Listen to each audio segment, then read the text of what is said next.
तो सरळ छाती ठोकपणे सांगतोय की या 27 गावांमधले कोणालाही गाववाल्यांना घेऊन या, मी एकटाच उभा आहे, एकटा सगळ्यांना नटतो. हे एवढे उत्तर भारतीय, यूपी बिहार जे काय असतील तिकडनं येऊन यांच्या एवढी हिंमत होते कशी? हा सर्व प्रकार घडला तो डोंबिवलीमध्ये. बुधवारी ही घटना घडली आणि या घटनेचे व्हिडिओ सोशल मीडियावर व्हायरल झाले. तुम्ही लोकमतमध्ये सुद्धा बघितलं असेल की या संदर्भामध्ये एक व्हिडिओ जो आहे तो बुधवारी प्रसारित करण्यात आला होता. तर उत्तर भारतीय बिल्डरकडून स्थानिक भूमिपुत्रांवर हा हल्ला करण्यात आला. सोबत महिला बाउन्सर देखील होत्या.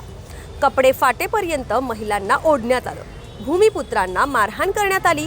या घटनेचे व्हिडिओ सोशल मीडियावर व्हायरल झाले आणि बघता बघता गावकरी मंडळी मानपाडा पोलीस स्टेशनच्या परिसरामध्ये जमायला सुरुवात झाली होती.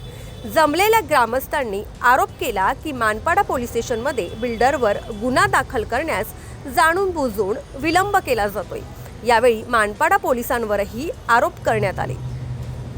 अखेर गावकऱ्यांनी घेतलेली आक्रमक भूमिका आणि करण्यात आलेल्या आरोपानंतर या बिल्डरवर गुन्हा दाखल झाला. जागेच्या वादावरून हा सर्व प्रकार घडला. एकतर हे प्रकरण न्यायप्रविष्ट आहे, दुसरीकडे पोलीस यंत्रणा सोबत नाही, त्यातच बिल्डरनं अशा प्रकारे भूमिका घेणं, हल्ला करणं, स्वतःच्या मर्जीप्रमाणे वागणं हे कितपत योग्य आहे असे अनेक सवाल भूमिपुत्रांनी उपस्थित केले. मात्र या उत्तर भारतीय बिल्डरने हे सर्व आरोप फेटाळून लावले. सोनारपाडा गावातील भूमिपुत्रांच्या मानपाडा साईधारा टॉवर समोरील जागेवर एका परप्रांतीय बिल्डरनं भाडोत्री महिला व पुरुषांमार्फत दहशत माजवली, तिथं कब्जा केल्याचा आरोप जो आहे तो या गावकऱ्यांकडून करण्यात आलेला आहे. मात्र इतकी मोठी घटना घडत असताना मानपाडा पोलिसांची भूमिका संशयास्पद असल्याची चर्चा ग्रामस्थांमध्ये सुरू होती. पाहुयात नेमके काय आरोप करण्यात आले. माझं नाव बालाराम नामदेव ठाकूर. मी लगत कब्जेदार सर्वे नंबर 58-2 आणि जे आता जे प्रकरण झाले 58-3, हे सदर घटना पूर्णपणे मला माहिती आहे.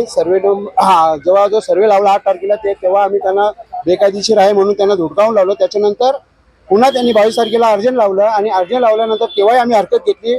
त्यांना हरकत घेत असताना सुद्धा त्यांनी त्यांचेच बळजबरीने तो सर्वे करून आणि ते रेकॉर्डवर आणलं आणि कोणत्या प्रकारे पंचनामा नाही किंवा काय नाही. आणि त्या दुसऱ्या दिवशी त्यांनी तिथे इमर्जन्सी बाउंड्री फिक्स करून आणि तिथे पूर्णपणे पत्रा लावली.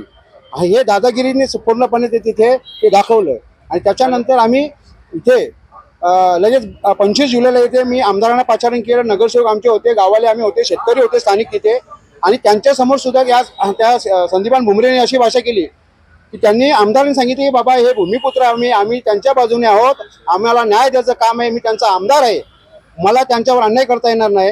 तर साहेब तुम्ही त्याच्यावर लक्ष जातीने घाला. ते आमच्या महिला आहेत, त्या आता आत्महत्या करण्याच्या तयारीत आहेत. त्यांनी रॉकेल वगैरे पेट्रोल घरामध्ये आणून पेटवण्याचा प्रयत्न करतील.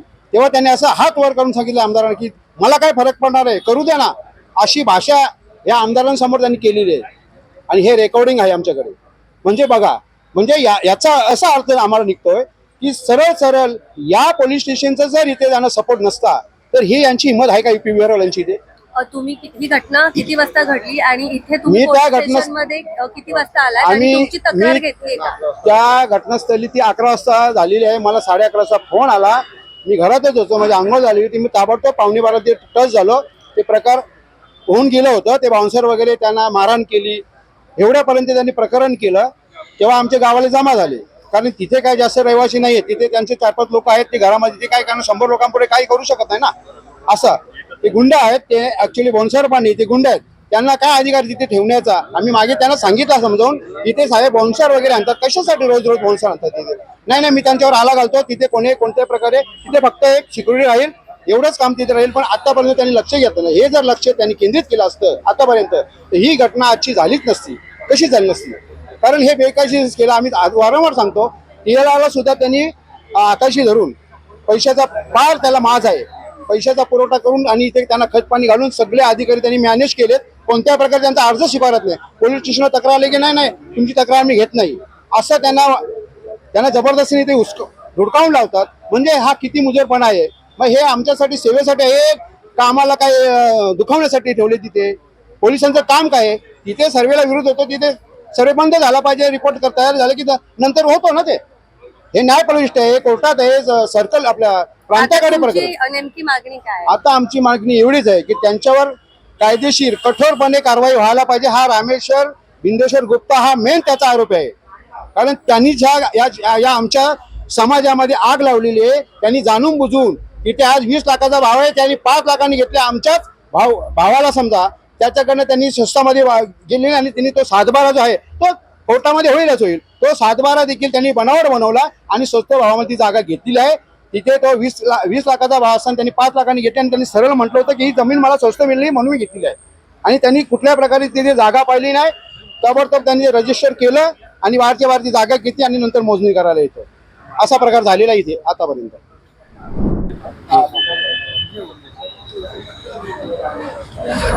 काय सांगाल, काय नेमकी घटना घडली आहे? नमस्कार, माझं नाव अमोल कस्तुरी ठाकूर, राहणार मानपाडा सोनारपाडा गाव डोंबिवली ईस्ट. आमच्याकडे एक जागेचा वाद चालू होता. आमच्या परस्पर आमच्या जागे विकलेली आहे. एक यशवंत ठाकूर म्हणून आमचे कुटुंबदार आहेत, त्यांच्या नावाने त्यांनी खोटं पेपर जोडून तो सातबारा त्यांच्या नावानं घडून घेतला. त्याच्यानंतर ते सातबारा त्यांच्या नावावरून एका बिल्डरला रामेश्वर प्रसाद गुप्ता म्हणून आहेत त्यांनी तो विकला आणि एका मातीच्या भावात विकलेला आहे. आम्हाला त्यांनी गुमराह करण्यासाठी हे सांगितलं की तुमची कब्जाची जागा सोडलेली आहे किंवा तुमचे पैसे सोडलेले आहेत, असं ते आम्हाला फिरवत राहिले. आणि त्याच्यानंतर त्याने पहिले तर सर्वे लावला, TLR सर्वे 8 जुलैला. ते आम्ही हरकती घेऊन त्याला आम्ही फेटाळला. लगेच 15 दिवसाच्या आत त्याला दुसरी सर्वेची तारीख मिळाली 22 तारखेला. एवढ्या फटाफट सर्वे झालंच. तारीख मिळतात कसं काय? पैशाच्या जोरावर का प्रशासनाच्या जोरावर ते कोणाच्या दबावाखाली येऊन हे वरिष्ठ अधिकारी अशी कामं करतात. त्याच्यानंतर तो सर्वे आम्हाला मान्य तर नव्हतंच, तरी पोलीस प्रशासनाच्या दबावाखाली आणि त्या गुंड्यांच्या दबावाखाली आम्हाला तो होऊन द्यायला लागला नाईलाजाप्रमाणे. त्याच्यानंतर तो सर्वे झाला. सर्वे झाल्या त्याच दिवशी त्यांनी ते पत्रे आणि पोळ मारले तिथे आणि ताबा घ्यायला बघितला. आम्ही ताबा आजही त्याच्या हातात दिला नाहीये. त्याच्यानंतर त्यांनी आज गुंडे बसवले होते. एवढे दिवस 20 दिवस झाले तिथे गुंडे रोज येतात. त्यांचे लेडीज बाउन्सर असतात असे ते सांगतात, पण ते बाउन्सर नाही, ते सगळे गुंडेच आहेत मी सांगतो तुम्हाला. त्याच्यानंतर ते आज 3 JCB आणले होते. 3 JCB आणले. त्याचा फक्त आम्ही विचारायला आणि ते घरावर आणि चालींवर बोटं करून दाखवते की हे सगळं तोडून टाका. तर माझा मोठा भाऊ विचारायला गेला की काय चाललंय, तर त्याला मारहाण सुरुवात केली त्याने. माझ्या बहिणीला मारलं त्याने. बहीण माझी त्या चालीच्या रूममध्ये उभी राहिली की तोडू नका, जे काय असेल ते आपण वाद मिटूया, काय हे असेल बोलणी करूया. तर त्यांनी त्याच्यावर काही हे नाही केलं, रिॲक्ट नाही केलं. आणि प्लस ती रूममध्ये उभी असताना त्या रूमवरती JCBने पांगडा मारला आहे. त्याच्यानंतर त्या लेडीज ज्या होत्या त्यांच्या बाजूने आल्या होत्या, त्यांनी तिचे कपडे वगैरे फाडले. त्या जेंट्सने तिच्या अंगाला हात लावलेला आहे. त्याच्यानंतर ते सगळे कपडे फाडून तिला बाहेर अक्षरशः तिला हे ओरबाडत आणली आहे. माझ्या भावाला त्यांनी बांबूने फटका मारला, ते बांबू तुटला तिथे. परत दुसऱ्या भावाच्या पायावर तोंडावर मारायला आणलेली दगड होती, ती चुकून त्याच्या पायात पडली. तो तिथे आता शास्त्रीनगरला ऍडमिट केलाय त्यांना सगळ्यांना. हे नेमकं बिल्डर कोण आहे? आणि हे रामेश्वर प्रसाद गुप्ता म्हणून आहे. तो स्वतःला CA सांगतो. लोकधाराला त्यांचं ऑफिस आहे. आणि TLRचा नकाशा मी तुम्हाला दाखवतो. TLRच्या नकाशामध्ये कुठेही वहिवाट नाही. जर त्याची वहिवाट आमचं घर नाही येत त्याच्या जागेत, जर चाली येत नाही, मग तो का म्हणून तोडत होता तिथे. हे बघा, एकदम कोरा दाखवतोय तो सर्वेमध्ये. KDMCचा प्रशासन त्यांना तिकडे दबाव आणतो आमच्यावर. हे सगळं त्यांचं रोजचं कारस्थानी चालू आहे. तुम्ही मानपाडा पोलीस ठाण्यात आल्यात, काय नेमकी तक्रार दिली आणि गुन्हा दाखल झाले? आमची अजून तक्रार घेतली. आमची विनंती एकच आहे, विनयभंगाची तक्रार घ्यावी त्याने आणि अटेम्प्ट टू मर्डरची घ्यावी. कारण की उद्या आम्ही आता इथनं घरी गेल्यानंतर आमच्यावर काय होईल काय सांगता येत नाही. घटना ही सकाळी 11 वाजता घडलेली आहे. आता 3:45 वाजलेले आहेत. अजूनही काही निर्णय लागत नाही आमच्या बाजूने. दरम्यान रामेश्वर गुप्ता नावाच्या उत्तर भारतीय बिल्डरनं या संदर्भात स्पष्टीकरण दिले. त्यांनी हे सर्व आरोप फेटाळून लावत आपणच बरोबर कसे आहोत हे सांगितले. मात्र या ठिकाणी एक प्रश्न उपस्थित होतोय की या सर्व गोष्टी कायदेशीर असताना अशा प्रकारची कारवाई करण्याची वेळ या बिल्डरवर का आली आणि त्यातही सोबत पोलीस का होते. सर बोलिए, क्या बोलना है आपको?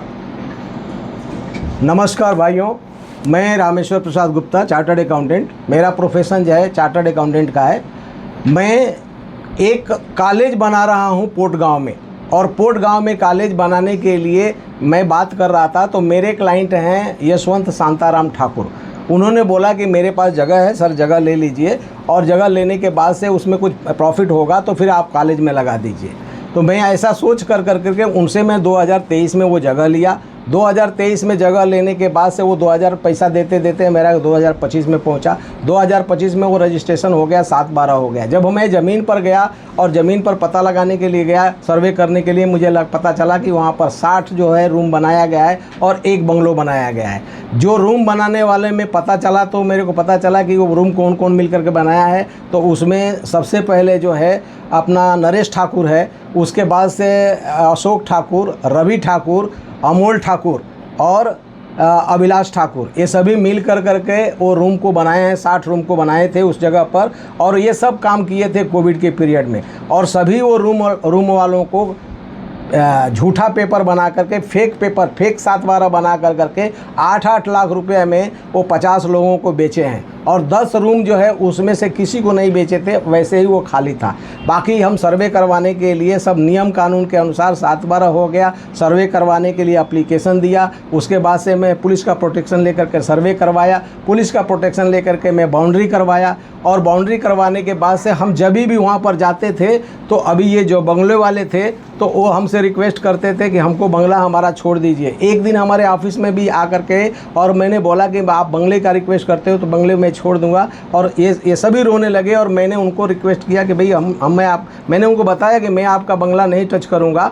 इसके बावजूद फिर वो लोगों ने प्लानिंग किया, वो अपना नरेश ठाकुर वगैरह सभी मिल करके प्लानिंग किया। और ये प्लानिंग करने लगे कि भाई इनको ज़मीन पर आने ही मत दो। तो मैं जब भी ज़मीन पर जाता था, क्योंकि हमारा ऑफिस डाल दिया था, कंटेनर डाल दिया था, तो लड़के हमारा 10-12 लड़के वहाँ पर हमेशा रहते हैं। जब भी जाता था तभी भी आकर के वो गाली देना चालू करते थे और उल्टा पुल्टा साइन बीन दिखाना चालू कर देते थे।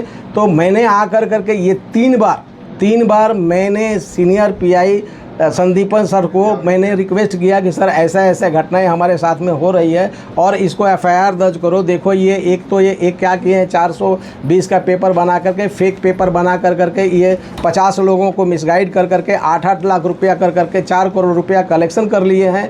और उसके बाद से ये अपना बंगला भी छुड़वा लिए हैं। और फिर हम जब ज़मीन पर जाते हैं तो गाली देते हैं, उल्टा पुल्टा बातें करते हैं। अभी ये सब चल ही रहा था। शिंदे सर हमको बार बोलते थे कि रिलैक्स में रहिए, आराम से रहिए, एक दिन क्लियर हो जाएगा। और ये क्लियर होते फिर हमारे मन में आया, हम तो नहीं थे लेकिन हमारे जो स्टाफ के लड़के थे कि बोले तो ये रूम खाली है तो इसको हम लोग डेमोलिश क्यों नहीं कर देते। मैंने बोला कि डेमोलिश कर दो, ये तो ज़मीन तो अपनी ही है और अपना ही रूम भी है, तो डेमोलिश कर दो, खाली है।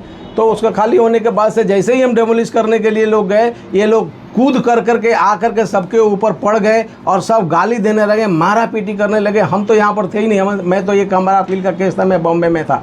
बाद में ये सब सुना। भैया वो आप पर ये भी आरोप है की आपने झूठे कागद। या संपूर्ण प्रकारानंतर स्थानिक भूमिपुत्रांमध्ये मोठ्या प्रमाणावर संतापाची लाट उसळली। अनेक ठिकाणी जागेचे वाद असतात, मात्र एका उत्तर भारतीय बिल्डरनं अशा प्रकारची दादागिरी करणं आणि मारहाण करण्यापर्यंत भूमिका घेणं योग्य नाही असा देखील सूर उमटताना दिसतोय। घडलेल्या या संपूर्ण प्रकाराबद्दल तुम्हाला काय वाटतं ते तुम्ही आम्हाला कमेंट बॉक्समध्ये सांगू शकता। त्याचप्रमाणे लोकमत KDMC या आमच्या YouTube चॅनलला सुद्धा तुम्ही सबस्क्राईब करू शकता। मयुरी चव्हाण, लोकमत।